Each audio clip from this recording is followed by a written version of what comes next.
Demi en ik zijn onderweg naar de Bosstraat, want wij gaan naar de opening van Hotel Monastère en Café Louis. Ja.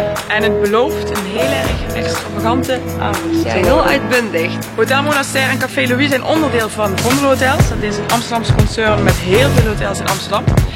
En eigenlijk is de locatie in Maastricht de allereerste buiten Amsterdam.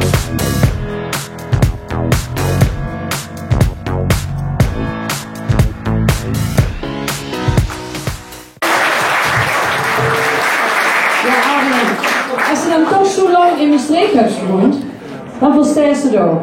Een beetje. Verstaat je me allemaal?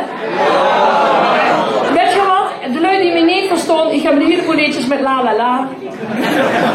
Dus de rest verstaat dat ook.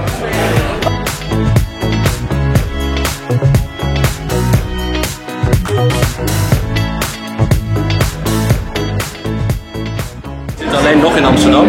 We zijn ook in Utrecht en Leiden aan het ontwikkelen. En Maastricht kwam als eerste op mijn pad. En ik heb in Maastricht 4 jaar op school gezeten, op de hotelschool.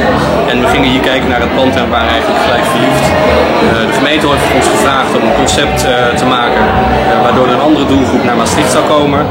En we hebben de LHBT doelgroep gebruikt als extra doelgroep naar Maastricht. En daar zijn we ook echt naar op zoek. En op dit moment zijn we allemaal acties aan het doen om die doelgroep hier naar dit hotel te krijgen. Huidige hotels zitten allemaal gevestigd in Amsterdam. Ja. Wat is een verschil in cultuur wat je merkt van Amsterdam ten opzichte van Maastricht of Limburg? Ja, groot. Ik ben heel erg direct. Er komt hier net een gast binnenlopen en die zegt ik wil even kijken of mijn reservering erin staat. Want ik heb hem 3 maanden geleden gemaakt, maar ik heb hem al betaald maar nog geen bevestiging gehad. We kijken in het systeem en we zeggen ja mevrouw, de reservering staat erin. Ik zeg maar, oh hij is nog niet betaald. Die gast snapte mij niet. In Amsterdam is dat een grap, iedereen lacht en ik moest de gast echt geruststellen dat het een grap was.